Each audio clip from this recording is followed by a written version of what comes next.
आप सबके अपने YouTube चैनल रेस क्लास में स्वागत है। मैं आशा करता हूँ आप लोग भी कुशल पूर्वक होंगे और अच्छे तरीक़ा से पढ़ाई कर रहे होंगे। आज हम लोग क्लास 10 का हिंदी पढ़ेंगे, जिसमें हिंदी ग्रामर पढ़ेंगे। हिंदी ग्रामर एग्ज़ाम के दृष्टिकोण से बहुत महत्वपूर्ण होता है, क्योंकि यहीं से आप लोगों को 25 से 30 नंबर पूछा जाएगा। 25 से 30 नंबर पूछा जाएगा। ये हमारा रेस क्लास है। हम लोग लगभग 10 सालों से ऑफलाइन क्लास चला रहे थे। अब हम लोग ऑनलाइन भी आ गए हैं और क्लास 6 से 12 तक यूट्यूब पर निःशुल्क दिया जाएगा। उसमें 1 रुपया भी रिचार्ज नहीं होंगे। अब हम लोग समझते हैं कि हिंदी पढ़ रहे हैं, हिंदी ग्रामर का फर्स्ट चैप्टर फर्स्ट भाग पढ़ेंगे, जिसका नाम है संज्ञा। जिसे संज्ञा के बारे में हम लोग डिस्कस करेंगे। संज्ञा के बारे में डिस्कस करेंगे। संज्ञा इसलिए डिस्कस करेंगे, अगर संज्ञा नहीं पढ़ते हैं तो सर्वनाम में भी बहुत कठिनाइयाँ होगी, विशेषण पढ़ने में भी बहुत दिक्कत होगी, क्योंकि संज्ञा के बदले जो आए उसे सर्वनाम कहते हैं और संज्ञा सर्वनाम की जो विशेषता बताए उसे विशेषण कहते हैं। इसलिए सबसे पहले अगर बेसिक मजबूत करना है हिंदी व्याकरण में, तो सबसे पहले आपको संज्ञा पढ़ना होगा। संज्ञा पढ़ने से पहले हम हिंदी पढ़ा रहे हैं तो हिंदी के बारे में कुछ बेसिक जानकारी आप लोगों को बता देता हूँ कि हिंदी जो शब्द है वो सिंधु नदी के नाम पर पड़ा है। जो हमारा हिंदी जो शब्द है, जो हिंदी शब्द है उसका नाम सिंधु नदी के नाम पर पड़ा। क्यों पड़ा? क्योंकि आज से बहुत साल पीछे हम चल जाएंगे, इतिहास को झांकेंगे तो हमारे पूर्वज जो थे वो कहीं ना कहीं सिंधु नदी घाटी सभ्यता के किनारे बसे हुए थे, जिसके कारण हम लोग को सिंधुवासी कहा जाता था और हमारी भाषा को सिंधी कहा जाता था। लेकिन यूरोप से, पश्चिम के देशों से कुछ लोग आए हैं व्यापारी करने के लिए, पुर्तगाली ब्रिटेन के लोग आए हैं, तो वह सिंधु ना बोलकर सिंधु के जगह पर स के जगह पर उन्होंने एक शब्द का प्रयोग किया, जिसका नाम क्या था? ह। इसलिए सिंधु के जगह पर उन लोग हिंदू कहना शुरू कर दिए। क्या कहना शुरू कर दिए? हिंदू कहना शुरू कर दिए। इस प्रकार यहाँ के लोग हिंदुस्तानी हो गए, हमारी भाषा हिंदू हो गया, हिंदी हो गया और हमारा धर्म हिंदू हो गया। हमारा धर्म भी हिंदू नहीं है, हम भारतीयों का धर्म सनातन धर्म है ना। महाभारत रामायण जैसे धर्म ग्रंथ पढ़ेंगे तो वहाँ पर हिंदुस्तान शब्द का प्रयोग नहीं किया गया, वहाँ आर्यावर्त शब्द का प्रयोग किया गया। ये यूरोप से के देश से आने वाले लोग ही ह के जगह पर स के जगह पर ह शब्द का प्रयोग करना शुरू कर दिया, इसीलिए हम लोग सिंधुवासी से हिंदूवासी हो गए। लेकिन हम लोग आते हैं, हिंदी शब्द दुनिया का सबसे अर्थपूर्ण शब्द माना जाता है। अगर हिंदी शब्द को थोड़ा मोड़ा आदर से बोला जाए तो इसका अर्थ अलग हो जाता है, लेकिन हिंदी को अनादर से बोला जाए तो ये अर्थ भी बदल देता है। अगर एक शून्य भी हट जाए तो वह अर्थ को जी का हो जाता है, चेंज हो जाता है। इसीलिए हिंदी को जब भी बोला जाए आदर पूर्वक बोला जाए। एक शब्द हम आप लोगों के बीच देंगे, पहले हम हिंदी के बारे में बता रहे हैं, उसके बाद हम हिंदी व्याकरण पर जाएंगे, इस पर फोकस करेंगे, संज्ञा को पूरा डिटेल से पढ़ेंगे। इतना डिटेल से पढ़ेंगे, अगर आप हमारे वीडियो के अंत तक बने रहे तो हम वादा करते हैं कि संज्ञा से आपका एक भी क्वेश्चन नहीं छूटेगा, चाहे जो भी एग्जाम हो, 8 का हो, 9 का हो, 12 का हो, 10 का हो, जहाँ तक कि कंपटीशन का भी एक भी क्वेश्चन नहीं छूटेगा। याद रखिएगा, सिर्फ और सिर्फ अंत तक हमारे साथ बने रहिएगा। हम हिंदी के बारे में बता रहे थे, तो हिंदी शब्द की उत्पत्ति सिंधु नदी से हुई है, समझ आया? अब बता रहे थे, अगर हिंदी को अच्छा तरीके से नहीं बोला जाए तो ये अपना अर्थ क्या करता है? बदल देता है। एक उदाहरण तो आप लोग को देता हूं कि रुको रुको मत जाओ, रुको मत जाओ। अब आप पर निर्भर कर रहा है कि शब्द को आप कैसे बोल रहे हैं। अगर आप हाली हाली बोल दिए तो इसका अर्थ क्या हो गया? बदल जाएगा। अगर आप आदर पूर्वक बोल दिए तो इसका अर्थ कुछ हो जाएगा, दूसरा हो जाएगा। जैसे हम लोग चर्चा करते हैं, रुको मत जाओ मतलब रोक रहे हैं, उस व्यक्ति को कुछ कर रहे हैं, रोक रहे हैं कि रुक जाओ मत जाओ। लेकिन अब हम बोलते हैं रुको मत जाओ मतलब भगा रहे हैं। एक ही सेंटेंस का दो अर्थ निकल गया, एक तो हम रोक रहे हैं, दूसरा में भगा रहे हैं। ये फूफा जी के साथ होता है शादी ब्याह में, पहले फूफा जी को गोसा बर्बाद देते हैं सब, फिर फूफा जी क्या हुआ, फूफा जी क्या हुआ, फिर मार कल का रसगुल्ला, उजर का रसगुल्ला दे रहे हैं, है ना। और फूफा जी पूरा तान में कि नहीं हम रुकबे न करेंगे, हमर धोतिया के तो खींच लिया, समझा। इसी प्रकार इस सेंटेंस भी है, अगर हम आदर पूर्वक नहीं बोले तो इसका अर्थ कुछ हो जाएगा, बदल जाएगा। अगर आदर पूर्वक बोला जाए तो इसका अर्थ अलग हो जाएगा। एक तो भगा रहे हैं, दूसरा में रोक रहे हैं। अब आप लोगों पर निर्भर कर रहा है इस सेंटेंस का प्रयोग हम लोग कैसे कर रहे हैं। तो हिंदी को हल्के में मत लीजिए। अगर आप आदर से बोले तो इसका अर्थ क्या होगा, अलग होगा। अगर आप अनादर से बोले तो इसका अर्थ क्या हो जाएगा, अलग हो जाएगा। एक उदाहरण और आप लोगों को बता दूं, आप घर पर जाइए और बोलिए माँ खाना दीजिए। माँ सोचेगी प्यार से बोले खाना दीजिए, लेकिन बोलो माँ खाना दीजिए, उधर से झाड़ू लेके दौड़ा लाएगी कि कैसे बोलता है। इसका अर्थ क्या हो जाता है, चेंज हो जाता है, बहुत अर्थ चेंज हो जाता है। इसीलिए हिंदी अगर आप बोलते हैं तो इस बात का भी ध्यान होना चाहिए कि आप बड़े के साथ कैसे बोल रहे हैं और छोटे के साथ भी कैसे बोल रहे हैं। न तो ये अपना अर्थ क्या कर लेता है, तुरंत बदल लेता है। ये अर्थ अपना तुरंत बदल लेता है। जैसे हम लोग ने देखा कि रुको मत जाओ, एक रोक रहा था, दूसरा यहाँ से भगा रहा था। अब हम लोग आते हैं, ज्यादा चर्चा नहीं करेंगे हम लोग, क्योंकि हमारा फोकस किस पर है, हिंदी व्याकरण पर। यहीं से कितने नंबर पूछे जाएंगे, 25 से 30 नंबर पूछे जाएंगे। याद रखिएगा, कोई भी बोर्ड हो, हिंदी मीडियम का बोर्ड हो, बिहार का बोर्ड हो, यूपी का बोर्ड हो, सब यहाँ से लड़ेंगे। इसलिए वीडियो के अंत तक जरूर बने रहिएगा। अब आते हैं हम लोग संज्ञा के बारे में समझते हैं। किसके बारे में, संज्ञा के बारे में, कि संज्ञा किसे कहते हैं। संज्ञा को समझने से पहले हम लोग समझते हैं कि जो संज्ञा बना रहे थे व्याकरणकर्ता, उनका मस्तिष्क कैसे चल रहा था, उनकी भावनाओं को पढ़ते हैं कि संज्ञा को क्या क्या कहना चाह रहे थे। संज्ञा को इंग्लिश में क्या बोलते हैं, नाउन। क्या बोलते हैं, नाउन। लेकिन हमको इंग्लिश से कोई मतलब नहीं, हम लोग क्या पढ़ रहे हैं, हिंदी ग्रामर पढ़ रहे हैं, संज्ञा के बारे में हम पढ़ रहे हैं। अब आप लोगों को बता दूं कि संज्ञा किसे कहते हैं। अगर हम अपने शब्दों में व्याख्या करें संज्ञा के बारे में, उसके डिफिनेशन पर चर्चा नहीं करें, तो हम बताते हैं संज्ञा किसे कहते हैं। जो हमारी आंखों से दिख रहा है सब क्या है, संज्ञा है।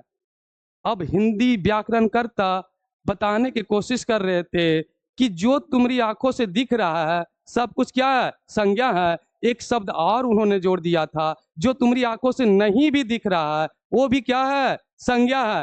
यानी दृश्यमान वस्तु तो संज्ञा है ही, अदृश्यमान वस्तु भी क्या है, संज्ञा है। यानी जो तुमको दिख रहा है वो संज्ञा है, जो तुमको नहीं दिख रहा है वो भी क्या है, संज्ञा ही है। यानी मोटा मोटी समझ में आया कि संसार में जितने भी चीज है सब क्या है, संज्ञा है। जिस प्रकार बायोलॉजी हम लोग पढ़ेंगे तो वहाँ कहा जाता है कि जितने भी सजीव है सब किसके बने होते हैं, कोशिका के बने होते हैं। बायोलॉजी जब हम पढ़ाएंगे तो वहाँ पर आप लोगों को समझाएंगे कि वहाँ पर आप लोगों को बताया जाएगा कि सजीव जितने भी पृथ्वी पर सजीव हैं सभी का शरीर किससे बना हुआ है, कोशिका से मिलकर बना। बहुत सा कोशिका मिल जाता है तो उत्तक, बहुत सा उत्तक मिल जाता है तो अंग, बहुत सा अंग मिल जाता है तो अंग तंत्र। उसी प्रकार संज्ञा है।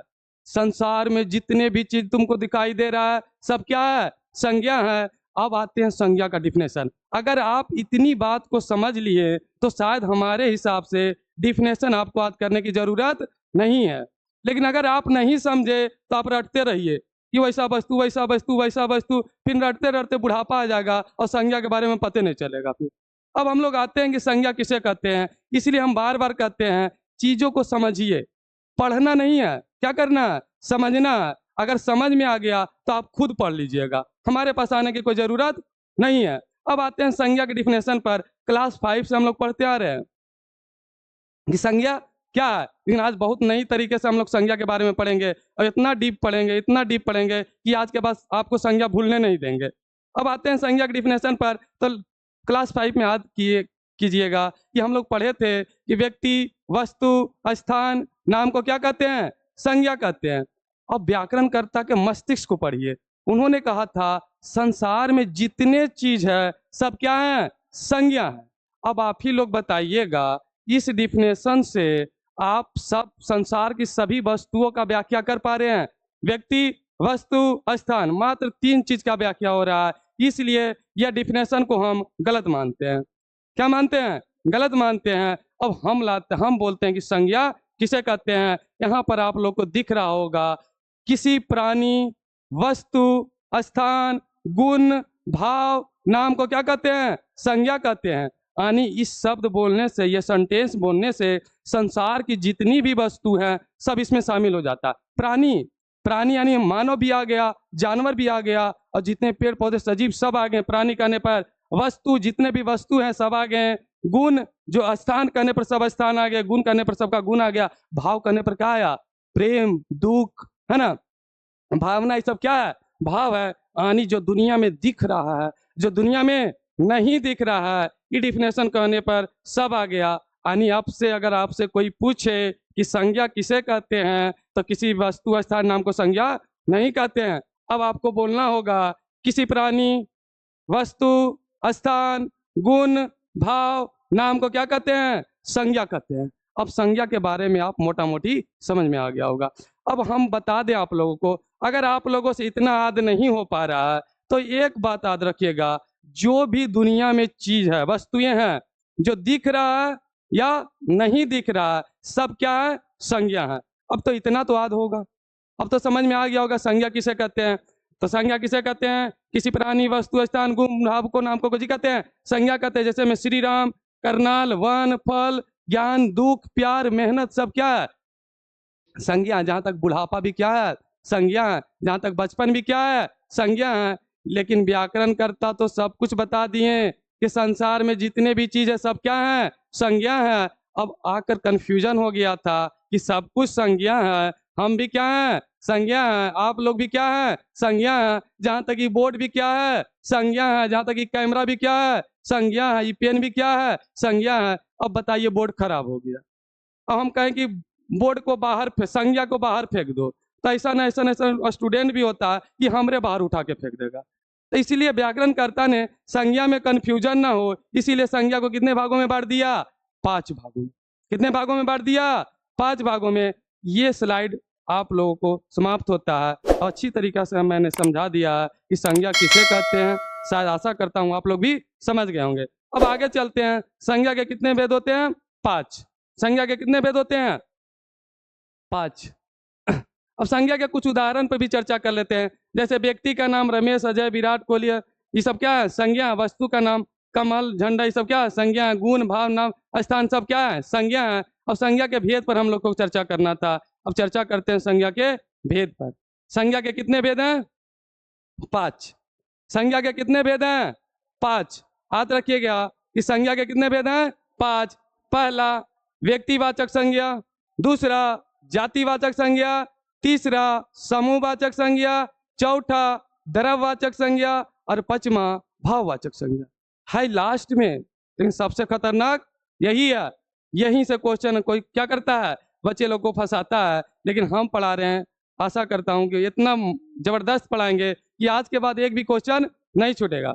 अब आते हैं व्यक्तिवाचक संज्ञा, जातिवाचक संज्ञा, समूहवाचक संज्ञा, द्रव्यवाचक संज्ञा और भाववाचक संज्ञा के बारे में पढ़ते हैं। एक एक करके हम लोग पढ़ेंगे। सबसे पहले क्या पढ़ेंगे बच्चे लोग? व्यक्तिवाचक संज्ञा। अब आते हैं हम लोग व्यक्तिवाचक संज्ञा के बारे में चर्चा करते हैं।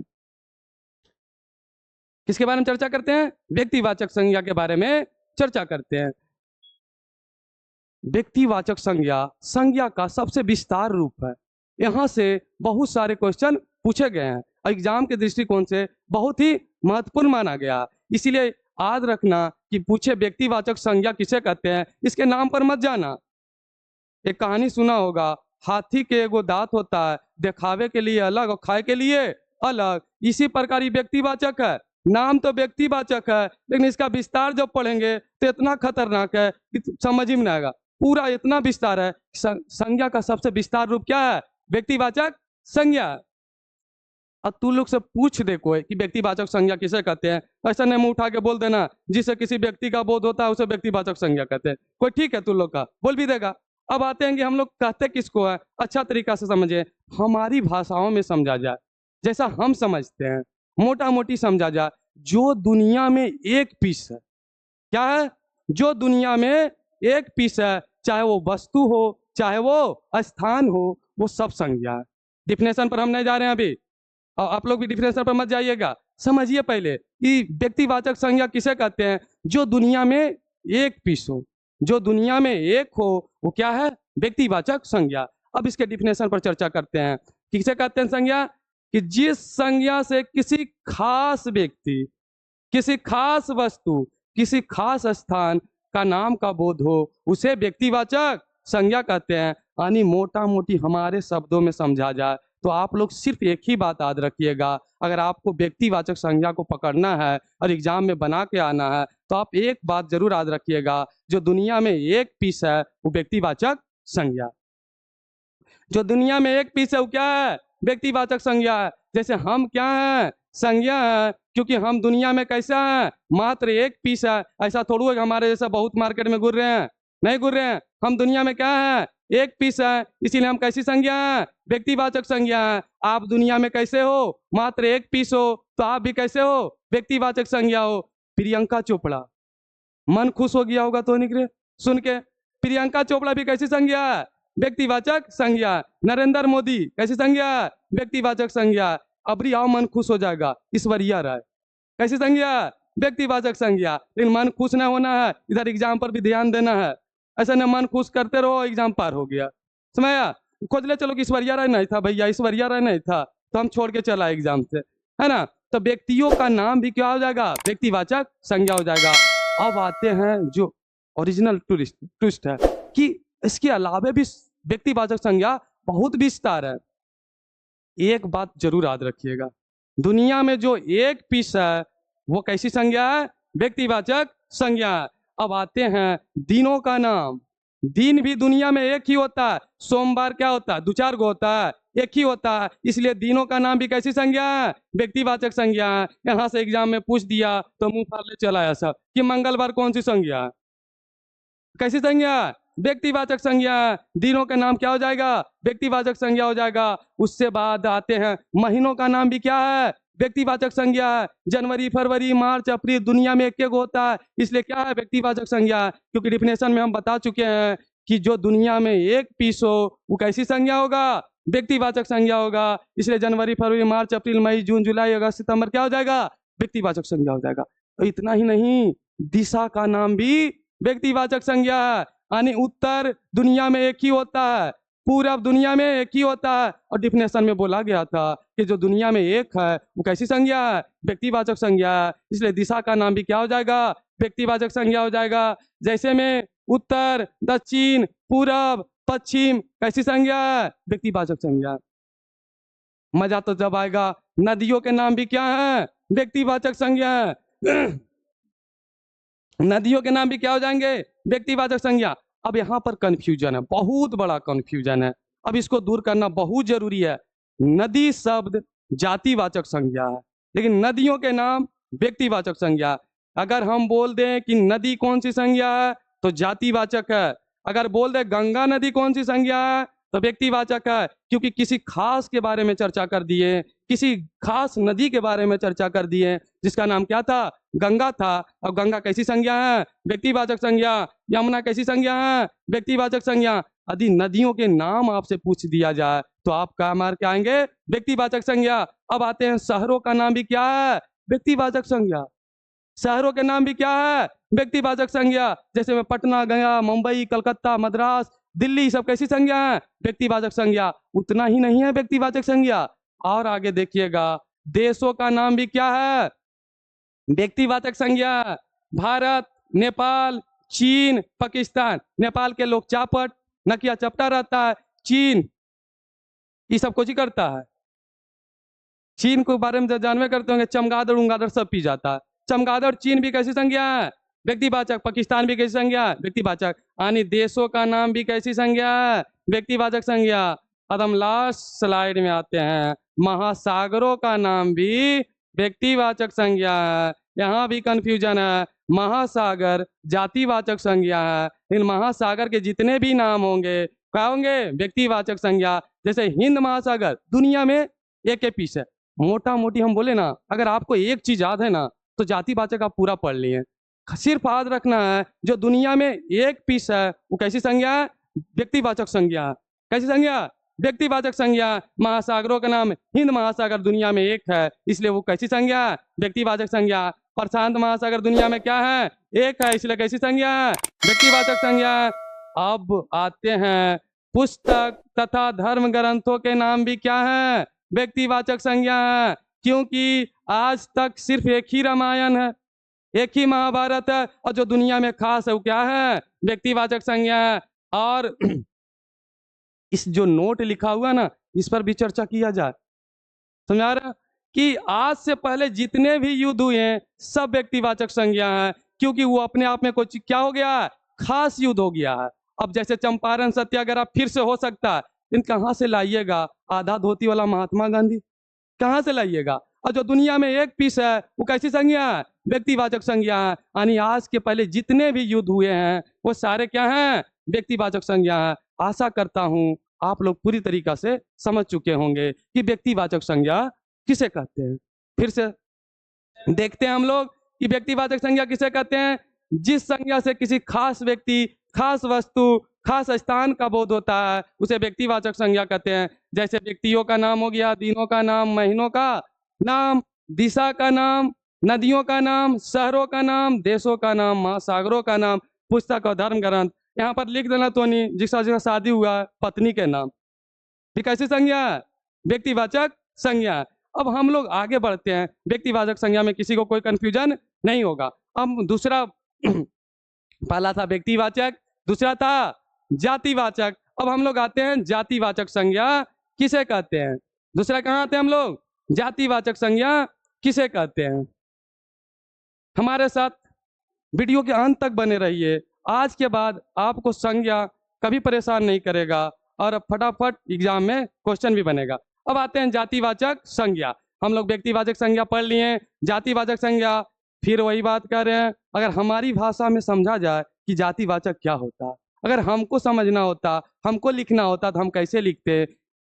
जिससे पूरी जाति का बोध हो उसे जातिवाचक संज्ञा तो कहते हैं, ये बात सही है। फिर हम कहते हैं जो जिस शब्द बोलने के बाद संसार की सब, जिस शब्द बोलने के बाद संसार में जितने भी उस शब्द के लोग हैं सब उसमें शामिल हो जाए उसे क्या कहते हैं? जातिवाचक संज्ञा कहते हैं। जैसे में बोले लड़का, दुनिया में जितना लड़का था सब क्या हो गया? शामिल हो गया। बोले गधा, दुनिया में जितना भी गधा था क्या हो गया? शामिल हो गया। और लड़का लोग बुरा मत मानना कि गधा हमरा बोल दिए भैया, हम तू लोग का गधा नहीं बोले हैं, हम गधा का गधा बोले हैं।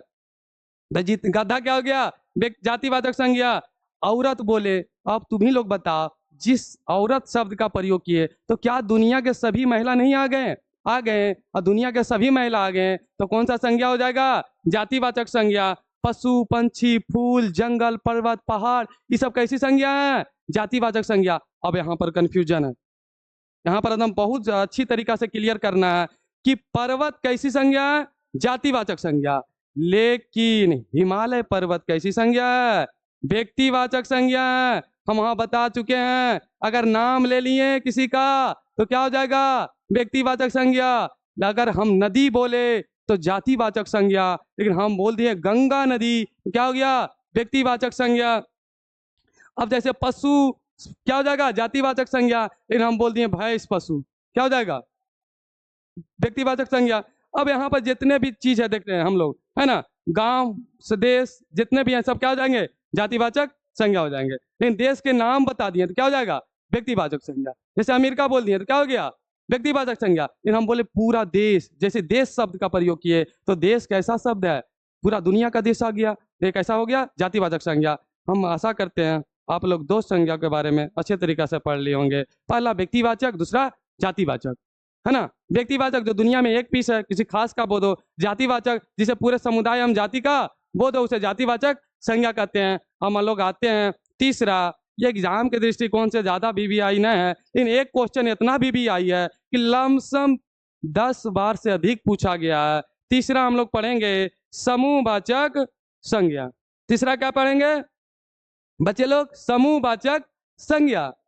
क्या पढ़ेंगे? समूहवाचक संज्ञा, जिससे समूह या सभा या समुदाय का बोध होता हो।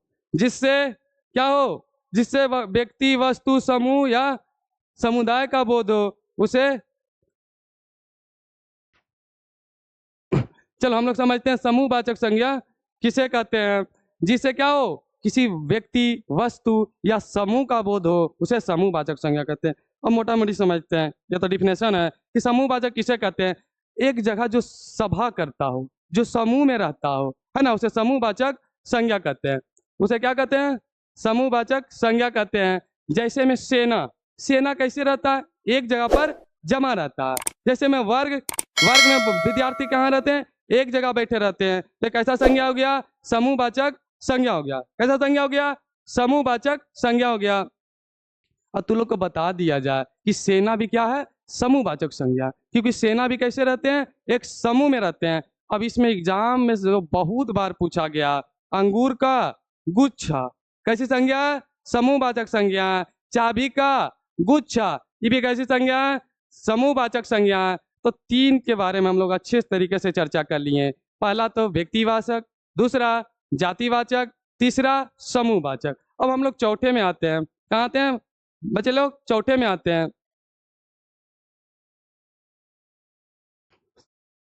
हम लोग चौथे में आते हैं, द्रव्यवाचक संज्ञा। लड़कियों का सबसे फेवरेट, है ना? क्या कहा जाए? लड़कियों का सबसे फेवरेट, क्योंकि लड़कियों का सारा सामान कहाँ मिलेगा? द्रव्यवाचक में ही मिलेगा। अब यहाँ पर आप लोग को बता दिया जाए कि द्रव्यवाचक संज्ञा किसे कहते हैं, है ना? अब वो बचपन से हम लोग पढ़ते आ रहे हैं, तो हाँ कहीं ना कहीं थोड़ा सा मिस्टेक करते हैं कि जिसे नापा तौला जाए उसे द्रव्यवाचक संज्ञा कहते हैं। जिसे नापा तौला जाए उसे द्रव्यवाचक संज्ञा कहते हैं। अब आप ही लोग बताइएगा, हमें नापा भी जाता है और तौला भी जाता है, और हम हैं कौन? व्यक्तिवाचक संज्ञा। हम द्रव्यवाचक संज्ञा है? नहीं ना ना। तो हम लोग द्रव्यवाचक संज्ञा का परिभाषा थोड़ा सा चेंज करेंगे कि जिसे नापा तौला जाए और खरीदा बेचा जाए उसे द्रव्यवाचक संज्ञा कहते हैं। अब हमें ना तो खरीदा जाएगा ना तो बेचा जाएगा, इसीलिए हम कैसी संज्ञा होंगे? व्यक्तिवाचक संज्ञा होंगे। जिसे नापा तौला खरीदा बेचा जाए उसे कैसे क्या कहते हैं? द्रव्यवाचक संज्ञा कहते हैं। उसे क्या कहते हैं? द्रव्यवाचक संज्ञा कहते हैं। अब हम लोग थोड़ा सा देखते हैं कि द्रव्यवाचक संज्ञा किसे कहते हैं। जिसे नापा तौला जाए, खरीदा एवं बेचा जाए उसे द्रव्यवाचक संज्ञा कहते हैं। जैसे में सोना, चांदी, हीरा, मोती, गेहूं, चावल, तेल, घी, दूध, ये सब कैसी संज्ञा है? द्रव्यवाचक संज्ञा है। मेन चीज छोड़ दिए, लड़की का लिपस्टिक जैसे खोल के पूरा लपेट लेती है, वो भी कैसी संज्ञा है? द्रव्यवाचक संज्ञा है। तुम्हें आया? स्प्राइट भी तुम लोग के कुछ ही है, द्रव्यवाचक संज्ञा है। जो पीता किन के है ना, यानी जितने भी वस्तु खरीदा बेचा जाए, नापा तौला जाए, सब क्या है? द्रव्यवाचक संज्ञा है। इसको याद करना बहुत ही आसान है। इसको याद करना क्या है? बहुत आसान है। अब हम लोग लास्ट में आते हैं, भाववाचक संज्ञा। क्या आते हैं बच्चे लोग? भाववाचक संज्ञा। क्या आते हैं? भाववाचक संज्ञा में हम लोग आते हैं। एकदम लास्ट है, इसके बाद संज्ञा क्या हो जाएगा? समाप्त हो जाएगा। उसके बाद जितने भी क्वेश्चन है आप जो भी बुक उठा के बनाइएगा, एकदम 100% बनेगा और 100% एग्जाम में भी लड़ेगा। याद रखिएगा, भाववाचक संज्ञा। इससे नहीं लग रहा है कोई भाव खा रहा, नहीं लग रहा कि कोई क्या कर रहा है? भाव खा रहा, लेकिन ऐसा बात नहीं है। भाववाचक संज्ञा उसे नहीं कहते जो भाव खाता हो, उसे भाववाचक संज्ञा नहीं कहते हैं। जिस संज्ञा से व्यक्ति या वस्तु के गुण या धर्म का बोध हो। अभी समझ में ना आया होगा, अब हम समझाते हैं। इस डिफिनेशन से ज्यादा समझ में ना आया होगा कि जिस संज्ञा से वस्तु व्यक्ति के गुण या धर्म का बोध हो उसे क्या कहते हैं।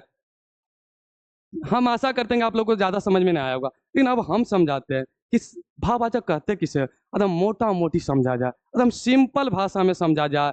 जो तुम नहीं देख सकते हो, जिसको तू नहीं छू सकते हो, जिसे छुआ नहीं जा सके, उसे क्या कहेंगे? भाववाचक संज्ञा। जैसे में बुढ़ापा, एग्जाम के दृष्टिकोण से बहुत वीवीआई क्वेश्चन है, लमसम 5 बार पूछा गया होगा, जाके देख लीजिएगा आप लोग कि बुढ़ापा कैसी संज्ञा है। बुढ़ापा कैसी संज्ञा है? भाववाचक संज्ञा। आप लोग बोलिएगा भैया कैसे?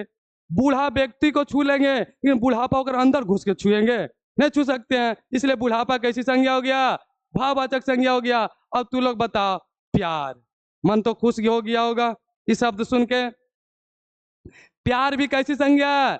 भाववाचक संज्ञा। इसीलिए तो प्यार में लोग क्या खाते हैं? भाव खाते हैं। अब बताओ, प्यार को कैसे छू सकता है कोई?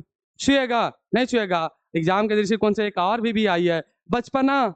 बचपना कैसी संज्ञा है? भाववाचक संज्ञा। अब बच्चा के जाके छू लेगा, वो अगर बचपना के अंदर छुएगा, नहीं छुएगा। अब बचपना में लोग अलग अलग तरीके से हरकत करते हैं। आज कीजिएगा, जब बचपन होते हैं लोग तो उसको कस के मार दो, पूरा दहिया हिट देगा कि मम्मी और दे दो मोबाइल बा, तुरंत हंसेगा, मजा आ गया, नहीं करता। तो उन लोग भी कुछ होता, तुरंत खुश हो जाता। वैसी बचपना कैसी संज्ञा है? भाववाचक संज्ञा। जवानी कैसी संज्ञा? भाववाचक। बुराई भाववाचक। पढ़ाई भाववाचक। लिखाई भाववाचक। बुढ़ापा, खटास, मिठास, प्यार, मोहब्बत आदि कैसी संज्ञा है? भाववाचक संज्ञा है। अब संज्ञा क्या होता है? समाप्त होता है। संज्ञा क्या होता है?